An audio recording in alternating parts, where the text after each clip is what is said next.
Now, for the accounting side of things, instead of reconciling with the payments processed per day, they'll actually be reconciling between the processor and the bank deposit. So, what that means is that the accounting team is actually going to use a separate report that is based off of that payment reconciliation. Instead, it's called the deposit reconciliation report. So, let me show you what this accounting process will look like. So for the accountants, they'll go to the reporting menu, they'll select online processing, and they'll select the deposit reconciliation report. This is what they'll use to reconcile with bank deposits that are deposited into the hotel bank account. So very similar to the payment or transaction reconciliation, they'll just expand this window, and you'll notice that these information is based off of a funding ID. So this is the last funding that was produced for this hotel was yesterday's date.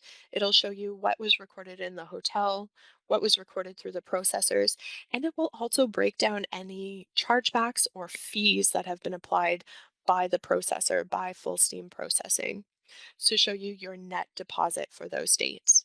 Now, the nice thing that I really like about this tool is that because the accountants are going to get a funding ID to compare to, you don't have to search by date. Instead, you can actually search by that direct funding ID that appears in the bank account.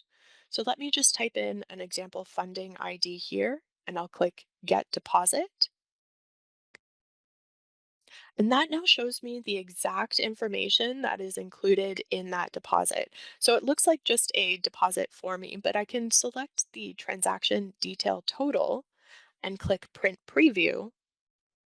And this is the report that the accounting team is going to use to reconcile with their bank account. And again, the benefit here is really that it's going to show you the breakdown of the transactions, and it's also going to include any fee information that has been applied by the processor, Full Steam, to then generate the net deposit amount that the accountant would see in the bank account.